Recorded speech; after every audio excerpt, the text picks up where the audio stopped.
Will you pray with me?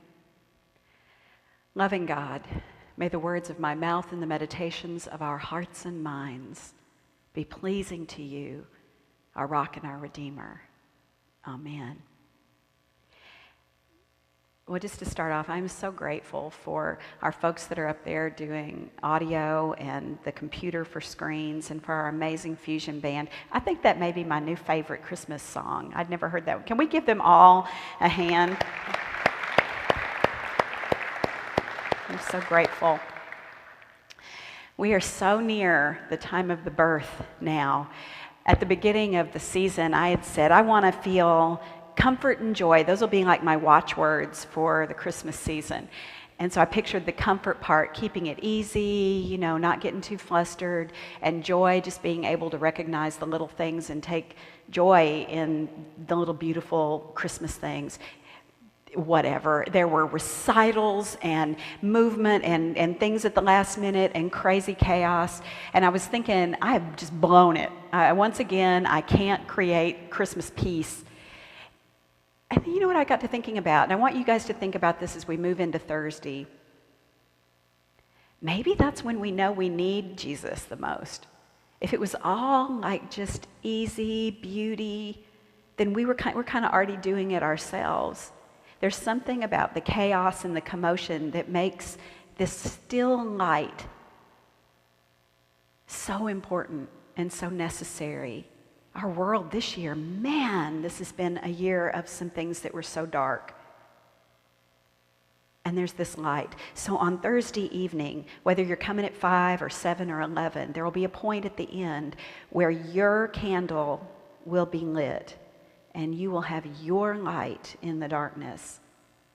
And that light will be enough. And then you'll look around and you'll see we are all shining our lights. And so you know what? I think maybe that's it. Maybe we just keep knowing that Jesus Christ is there for us to reflect, and we can be the light in the darkness because he was the light in the darkness first. So as we go into the rest of this season, shine your light. Let's keep thinking about that. It is dark, but you have a light to shine, and it's different for everybody. We'll talk about that more in just a second. We've been talking all season about how It's a Wonderful Life, and we're using the old movie as a jumping off point, but we're talking about It's a Wonderful Life when you show grace, when you take a risk. Last week it was when you share the news, and this week it's when you respond. The angels and the shepherds, they're in that Luke passage that you heard, pretty much the same passage we read last week, but the angels are sharing the news, and the shepherds are responding to what they've heard. What we know for sure is that when we hear stuff all the time, hard things around the world, if you feel like there's no response that you can make, if you feel helpless, which is what a lot of us end up feeling, we hear things about far-flung places around the world, you will either feel anger or apathy. If you hear these things and they touch you and they move you and you don't feel you can do anything in response, anger or apathy. And that is not what we are called to be. We are called to respond. But there are going to be things that feel so far away, it'll be hard. We have to get creative. But not everything is going to be yours to do. There's this weird sort of game that goes on. I remember, you've heard me talk before about a time when I was really working hard for animals. And people would yell at us, "Why aren't you doing something for children?" And I thought, well, why don't you do something for children and I'll keep doing something for animals, and look how much we'll all get done. But instead it's like this, you shouldn't do this because, and we've got to realize every single person here has a different life situation, different gifts and graces, and different things will touch your heart. And maybe I think that in the end, that's the biggest thing about being Christians, is that it transforms our hearts and unbinds us. And so it leaves you open for having your heart broken more. But that's your signal. Where something touches you, where you feel your heart broken, that's your signal about where there's something for you to do. And so we can respond in all different situations and all different circumstances. I know a lot of you are caring for elderly relatives. A lot of you are taking care of children or grandchildren. You respond from your particular life circumstances and what you are good at.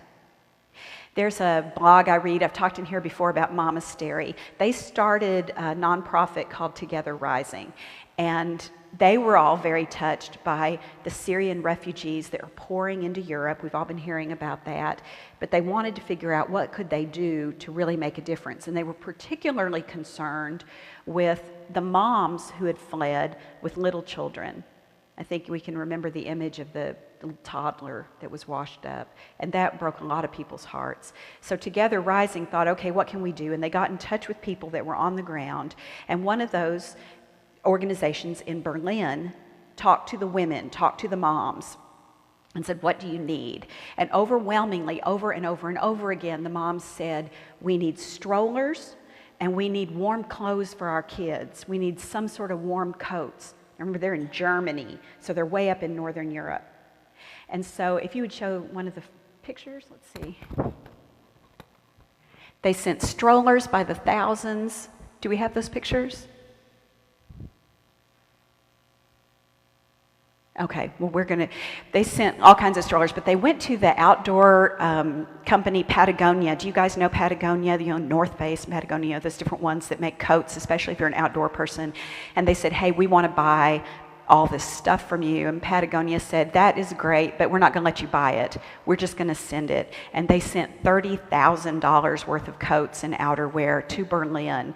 And so there are all these, I was hoping to share with you all these pictures of little bitty, cute little kiddos in their Patagonia jackets. And what's awesome is that those moms, yeah, look, this is Anne, the woman is Anne, who's coordinating for refugees in Berlin. Look at that baby. And he's got Patagonia. Do we have the other one? Nope, we don't. Okay, well, just trust me on this. Go to Monastery and look at their blog. We've been having this Sunday. Here's the thing. I think Genesis is doing so many awesome things that there's some kind of, I don't know, like gremlins going on, because this Sunday, everything today that could go wrong has gone wrong. I will probably be sick and vomit right here in front of you. So just prepare yourselves, because so far that hadn't happened. Okay.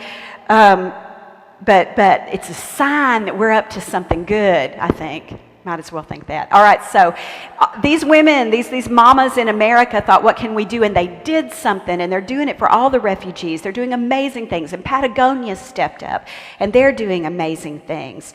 And then I looked on the internet just to see some stories, and there are so many stories of people who respond based on their own situation. And so if our videos work, we'll see about this. The first one I want to show you is a doctor named Robert Goldstein. He, long years ago, did a liver transplant on a tiny baby girl. And that little girl, who's now in high school, as an exercise in a class of gratitude, thought, the person I want to thank in my life is Dr. Goldstein, who saved me. And so she wrote him a letter, and then this is what happened. Let's see if we've got vid. Finally tonight here, our Persons of the Week, and we needed a story that would make us smile. The high school teenager and her assignment to write a letter, a heartfelt thank you for saving her life. She never expected anything in return. That's when my mom decided. Ashley Taylor wrote this letter as an assignment in her 9th grade creative writing class. Dear Dr. Goldstein, Writing to a doctor. you probably have no idea who I am. As an infant, Ashley needed a liver transplant to survive. I had a congenital cirrhosis of the liver. Her mother, a perfect match, donated part of hers. She had never opened up to her classmates about her transplant before, and she wanted to thank the doctor. You had a great impact on my life. That letter reached the surgeon from so many years ago, Robert Goldstein, who was so touched by it, a mere phone call in return wasn't enough. He drove hours to surprise her in person at her school. It's Dr. Goldstein. A reunion 14 years in the making. Look at you. Come here.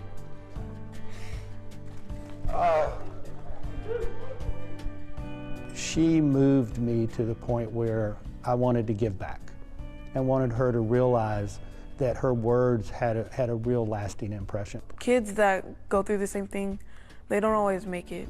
And me being able to make it, it's just really, I'm just really grateful for those who helped me. Now 15 years old, Ashley takes all AP courses. She's in the school band, sings in the school choir, and she's a young star in theater. So I've got my letter. Right? I'm going to keep it. I really hope that you get this letter. It really expresses my gratitude towards you. Sincerely, Ashley Taylor. And so we choose Dr. Robert Goldstein and, of course, Ashley Taylor and their hug 14 years later. So I've got this sneaking suspicion that Dr. Goldstein needed that letter at that time in his life, just now for some reason, because he responded and made a big difference there. But we can go across the world and see examples. There's a Hindi man named Narayanan Krishnan, who was a very successful chef working at a hotel, making a lot of money, until he had a life-changing experience. Can we see that one?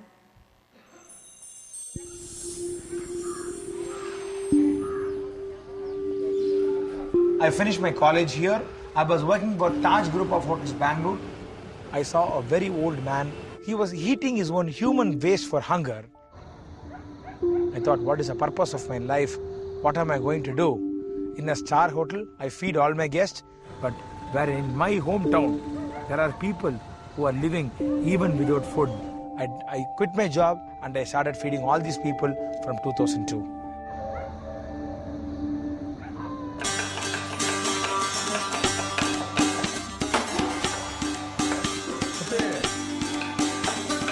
Today morning we made ven pongal and sambar.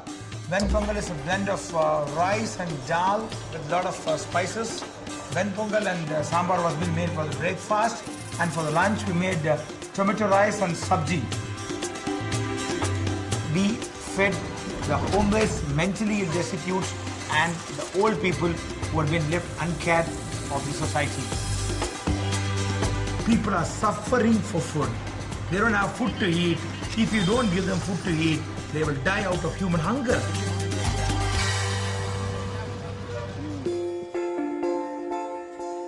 I cut their hair, I give them a shave, I give them bath. For them to feel psychologically that they are also human beings, there are people to care for them, they have a hand to hold, hope to live. Food is one part, love is another part. So the food will give them physical nutrition. The love and affection which you show will give them mental nutrition.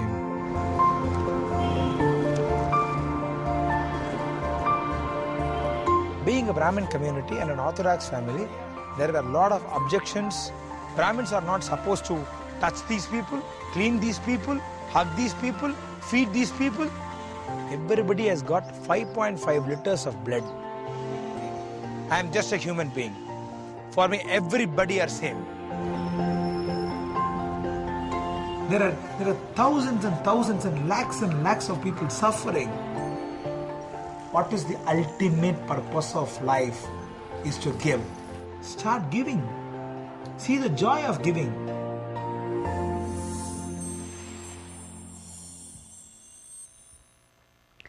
And then back here in the United States, a refugee named Derek Kayongo from Africa was here. He was spending his first nights here in a hotel, and at the hotel he saw soap. Now, in the refugee camps, people die because they don't have basic hygiene. They don't have access to soap, and so children and adults die because of hygiene. So he gets to his hotel in the United States, and there are 3 different kinds of soap set out on the counter: face soap and hand soap and body soap. And he thought, I can use one of these soaps, and I can just, as we do, I can take the other soaps with me, because soap is a precious commodity, and he put it in his bag. Well, the next morning after he got back to his hotel room, he saw that they had replaced it, and they had more soap sitting out, and he panicked because he thought, I can't afford to pay for this. And so he took his soap, and he went down to the front desk and he said, I can't afford to pay for this. I'm so sorry. And they said, oh, no. Soap is free. And if you don't use it, we'll just throw it out. And that clicked for him. Let's see his story. This is the place where I grew up as a kid. But one evening, we had gunshots. They had rounded up pretty much the whole village. And we were accused of a crime. This big soldier was there asking us who had done it. He proceeded to pick people at random. You, come up. He took out his pistol and shot all 4 of them. on the spot. And so that began for us this incredible journey to become refugees in Kenya. Ask any refugee anywhere in the world, they'll tell you that they lose dignity right off the bat.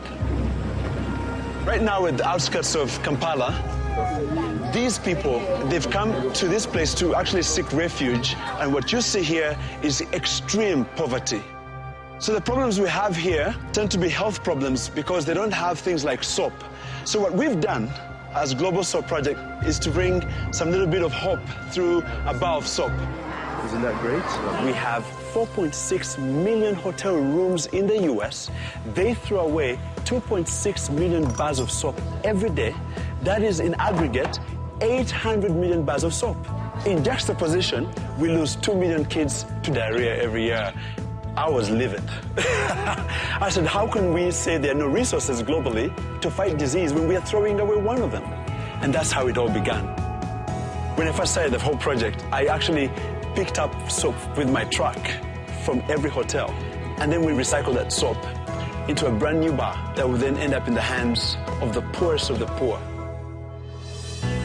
So we're going to show you how to wash your hands so that you can actually kill the germs. Do a good job. The ladies are looking at you, Mohammed. Do a good job. Let it on. Health for me is the #1 challenge.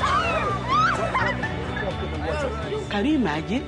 We don't have soap, and yet the biggest problem in the community is hygiene. This is God-given.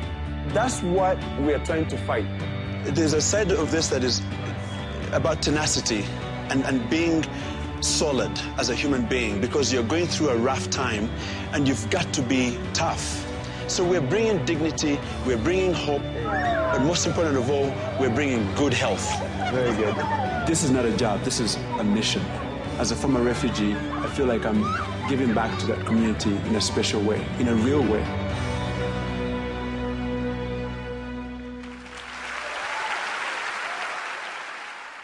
So, responding by saying thank you, responding by feeding people, responding by connecting people with soap that's going to save their lives, coats, all of these different ways to respond. Here at Genesis, we've been responding too. We had angels on the angel tree. You guys have made Christmas happen for 151 people, from the littlest to elders in the nursing home. People that wouldn't have gotten anything for Christmas are getting presents that they wanted because of you.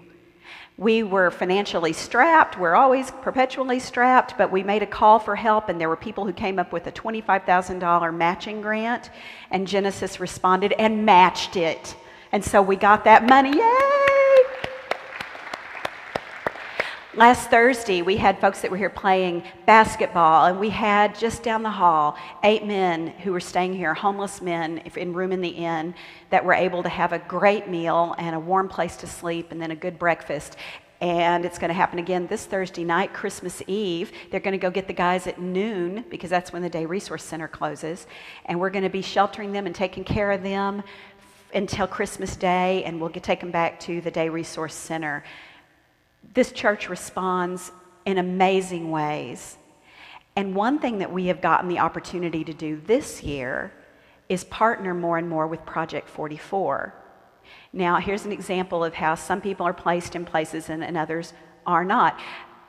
If something goes wrong with my car, I think that I can do the little switch that causes the hood to open, I think. But that could be, but you open it up. You have to remember where the switch thing is, and then you open it up. And if a family of grackles have nested in my engine and that's the problem, I think I could take them and remove them. Other than that, I am lost.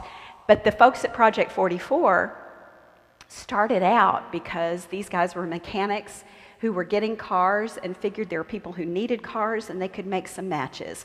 It's expanded to a farm in Granbury, and now a trade school in Liberia, Africa.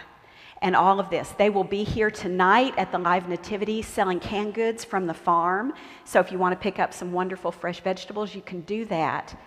But another thing that happens, you guys may remember last year, we had a surprise gift. Well, this year we also have something to do with Project 44. Jennifer, would you come on up? So there's responding and there's reacting. Just you guys, in this tumult, remember that we are the light. We're the ones that hold the light in the dark world. You are going to be tempted to react. It's going to try and get you, just like me with all this stuff that's going wrong. I stayed sort of mostly cool, but it's going to be Christmas and family will be there and Aunt Gertie's going to be there and she's going to say something brutally blunt and hurtful and you're going to want to say something right back to her. Or in my family, what we like to do is we like to get a group of us off to the side and talk about her behind her back. And that's, no! Or there's probably some people in my family that want to put something gross in her food. No! We don't do any of those things. Instead, you can breathe and pray and let the Spirit of God fill you so that instead of reacting, you can respond. And responding means you're centered, you've got the love of Christ within you, and you can make a response that shines the light instead of just making more darkness. I was at Barnes & Noble, trying to get out from Barnes & Noble onto Overland Park or whatever that street is, and I'm going, and I clearly had the right of way, and this guy went right in front of me and almost hit me. And so I honked a nice honk, not the mean honk, a nice eat honk, and as I went past him, he flipped me off. And so I thought, okay, don't get out of your car and say anything. There's no need for that. We're going to just be chill and go. But I thought, you know what? That's an example. That's reacting instead of responding. And we don't need to do any of it. We can respond out of love. When you feel your heart broken, that's a signal to respond in some way, be it prayer. Maybe Aunt Gertie needs you to say, Aunt Gertie, that really stung, and be vulnerable. Or maybe you just need to see the funny in it and move on, because Aunt Gertie's always going to say something that hurts your feelings. So we can find that space, but it all gets back to the light. It's all back to us holding a single light in the darkness. Breathe, pray, and then respond from that place of peace. And be the light this Christmas. Will you pray with me? Loving God, we thank you for being God among us. But we know that you live in us and through us because we are your hands and feet. So let us respond in ways that are worthy of you. Help us shine our light. And as we look around, let us see each other as we all hold up our lights and light the darkness. We love you, God, and we thank you for your willingness to bear everything you had to bear here on this earth. Continue to work in us, teach us, and love us. Thank you, God. Amen.